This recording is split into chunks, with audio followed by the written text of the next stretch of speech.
Assalamualaikum warahmatullahi wabarakatuh. Saya Muhammad Rehan dan teman saya Muhammad Adrian Taufik akan menjelaskan tentang jaringan saraf tiruan. Pertama, jaringan saraf tiruan atau disingkat JST adalah sistem komputasi yang terinspirasi oleh cara kerja otak manusia. JST dirancang untuk mengenali pola, melakukan klasifikasi, dan memprediksi hasil berdasarkan data yang diberikan. Komponen utama dari jaringan saraf tiruan adalah neuron yang dapat terhubung melalui sinapsis. Neuron menerima input, memprosesnya, dan mengeluarkan output. Proses pelatihan melibatkan pengaturan bobot koneksi antar neuron untuk meminimalkan kesalahan dalam prediksi. JST juga banyak digunakan dalam berbagai aplikasi seperti pengenalan suara, visi komputer, analisis data, dan banyak lagi, berkat kemampuannya untuk belajar dari data yang kompleks. Selanjutnya ada aplikasi JST.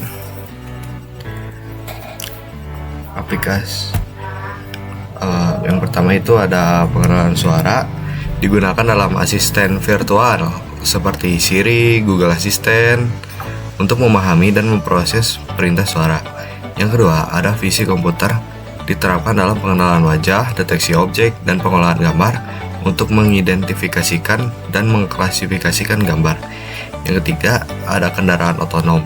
JST digunakan untuk memproses data dari sensor dan kamera, membantu kendaraan dalam mengidentifikasi jalan dan objek di sekitarnya. Yang keempat, ada medis, membantu dalam diagnosis penyakit yang menganalisis citra medis seperti CT scan atau MRI, serta dalam prediksi hasil perawatan. Yang terakhir ada keuangan, digunakan untuk mendeteksi penipuan, memprediksi harga saham, dan analisis risiko kredit. Yang keenam ada rekomendasi konten. Ini biasanya digunakan oleh platform streaming dan e-commerce untuk merekomendasikan film, musik, atau produk-produk berdasarkan preferensi penggunanya. Yang ketujuh ada chatbot atau layanan pelanggan. Ini itu untuk meningkatkan interaksi dengan pengguna melalui percakapan otomatis yang dapat memahami dan merespon pertanyaan. Yang kedelapan ada prediksi cuaca. Ini tuh untuk menganalisis data histori dan model atmosfer untuk meningkatkan akurasi ramalan cuaca. Yang kesembilan ada pendidikan, untuk mengembangkan sistem pembelajaran adaptif yang menyesuaikan materi pelajaran dengan kebutuhan siswa. Yang terakhir ada robotika. Ini memungkinkan robot untuk belajar dari pengalaman dan beradaptasi dengan lingkungan. Selanjutnya itu ada model-model neuron dan konsep dasar jaringan saraf tiruan. Yang pertama, model-model neuron. Yang kedua itu ada neuron MC Sulot-Spitz.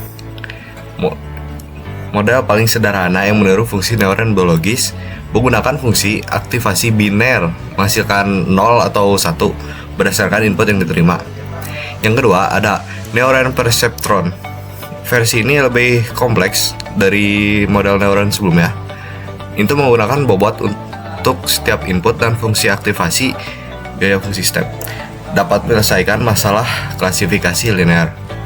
Terus yang ketiga ada neuron sigmoid, menggunakan fungsi aktivasi sigmoid yang menghasilkan output antara 0 dan 1, berguna dalam model jaringan yang lebih dalam. Yang keempat ada neuron ReLU atau Rectified Linear Unit, menghasilkan output 0 jika input negatif dan output sama dengan input jika positif. Sering digunakan dalam jaringan saraf karena membantu mengatasi masalah vanishing gradient. Yang keempat ada neuron LSTM atau Long Short Term Memory, digunakan dalam jaringan saraf yang memproses data urutan atau sekuensial, mampu menyimpan informasi dalam jangka waktu yang lebih lama. Konsep-konsep dasar jaringan saraf tiruan. Yang pertama, ada struktur jaringan terdiri dari lapisan. Input layer itu untuk menerima data masukan, kemudian hidden layer memproses data melalui neuron-neuron. Ketiga ada output layer menghasilkan prediksi atau klasifikasi. Yang kedua ada bobot dan bias. Setiap koneksi antar neuron memiliki bobot yang mempengaruhi beberapa dasar kontribusi input. Biasanya digunakan untuk menggeser fungsi aktivasi, memberikan lebih banyak fleksibilitas. Yang ketiga, fungsi aktivasi mengubah input neuron menjadi output. Contohnya seperti model sigmoid, ReLU, dan membantu jaringan belajar nonlinear. Yang keempat, pelatihan jaringan. Proses pembelajaran dilakukan dengan menggunakan algoritma seperti backpropagation. Jaringan diperbaiki berdasarkan kesalahan output dibandingkan dengan target menggunakan metode optimasi, misalnya model gradient descent. Yang kelima, ada overfitting dan regularisasi. Overfitting terjadi ketika model terlalu kompleks dan tidak dapat generalisasi dengan baik. Teknik regularisasi seperti dropout digunakan untuk mengurangi risiko overfitting. Yang keenam, ada learning rate, parameter yang menentukan seberapa besar perubahan bobot yang dilakukan dalam setiap langkah pembaruan. Ini tuh memiliki dampak besar pada konvergensi dan stabilitas pelatihan. Selanjutnya akan dilanjutkan oleh rekan saya. Oke, baik, saya akan meneruskan kembali materi yang sudah dipaparkan oleh rekan saya.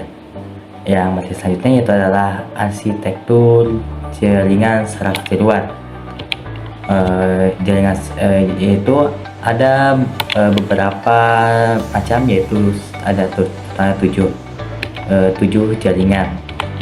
Yang pertama yaitu jaringan saraf feed forward. Neuron terhubung dalam satu arah dari input ke output tanpa umpan balik, yaitu penggunaannya klasifikasi, regresi, dan pengenalan pola. Contohnya multilayer perceptron atau MLP. Kedua, jaringan saraf konvolusi CNN didesain khusus untuk memproses data berbentuk grid seperti gambar, menggunakan lapisan konvolusi untuk mengekstraksi fitur dari data, yaitu penggunaannya pengenalan wajah, deteksi objek, dan pengolahan gambar. Strukturnya terdiri dari lapisan konvolusi, lapisan polling, dan lapisan loopy connected. Lalu yang ketiga, jaringan saraf recurrent atau RNN, memiliki koneksi umpan balik, memungkinkan informasi untuk diteruskan dari satu langkah ke langkah berikutnya. Lalu penggunaannya pemrosesan urutan data seperti teks, suara, dan data waktu. Lalu contohnya yaitu long short term memory atau LSTM dan get recurrent unit atau GRU. Lalu yang keempat, jaringan saraf generatif atau GAN. Terdiri dari dua jaringan, yaitu generator dan diskriminator yang saling bersaing. Generator menciptakan data baru, sedangkan diskriminator menilai keaslian data. Lalu penggunanya generasi gambar, video, dan data sintetik. Lalu strukturnya generator dan diskriminator yang beroperasi secara simultan. Lalu yang kelima, jaringan saraf residual atau ResNet, menggunakan skip connection untuk menghindari masalah vanishing gradient dalam jaringan yang sangat dalam. Penggunanya pengenalan gambar dan tugas klasifikasi kompleks, yaitu keunggulannya yaitu mampu membangun jaringan yang sangat dalam dengan efektivitas yang lebih baik. Yang keenam, jaringan saraf Boltzmann atau RBM, jaringan yang tidak terawasi yang digunakan untuk feature learning, terdiri dari lapisan visible dan hidden. Penggunanya dimensi reduksi, pengenalan pola, dan rekomendasi. Keunggulannya itu mampu belajar representasi tersembunyi dari data. Kemudian yang ketujuh, jaringan syaraf kapsul atau CapsNet, menggunakan struktur kapsul untuk menangkap hubungan antara fitur dan memperbaiki masalah ketidakpastian dalam CNN. Penggunaannya pengenalan objek dan klasifikasi gambar. Keunggulannya lebih robust terhadap rotasi dan perubahan perspektif. Lalu yang kelima yaitu adalah fungsi aktivasi. Yang pertama itu ada fungsi aktivasi step, have a step function, menghasilkan output satu jika input lebih besar dari atau sama dengan 0 dan 0 jika kurang dari 0. Rumusnya seperti yang ada di bawah ini. Lalu contohnya jika X sama dengan min 2 negatif 2, maka F negatif 2 sama dengan 0. Jika X sama dengan 3, maka F3 sama dengan 1. Yang kedua, fungsi aktivasi sigmoid, yaitu menghasilkan output dalam rentang 0,1, cocok untuk masalah klasifikasi biner. Untuk rumusnya seperti bawah ini. Lalu untuk yang ketiga yaitu fungsi aktivasi TAN, yaitu hyperbolic Tigen, menghasilkan output dalam rentang negatif 1,1, lebih baik daripada sigmoid dalam banyak kasus karena outputnya terpusat di sekitar 0. Dan rumusnya seperti bawah ini. Lalu yang keempat, fungsi aktivasi RLU, Rectified Linear Unit, menghasilkan output sama dengan input jika input positif dan 0 jika input negatif. Dan rumusnya seperti bawah ini, dan contohnya jika X sama dengan negatif 3, maka F negatif 3 sama dengan 0. Jika X sama dengan 2, maka F2 sama dengan 2. Lalu untuk yang kelima itu ada fungsi aktivasi ReLU, mirip seperti ReLU tetapi memberikan output kecil, biasanya 0,01 kali untuk input negatif. Untuk rumusnya seperti di bawah ini lagi, dan contohnya jika X sama dengan negatif 2, maka F negatif 2 sama dengan negatif 0,02. Jika X negatif 3, maka F3 sama dengan 3. Fungsi aktivasi softmax menghasilkan output sebagai probabilitas untuk klasifikasi multi kelas. Output dijamin berjumlah 1, dan rumusnya seperti bawah ini, dan contohnya pun seperti di bawah ini juga.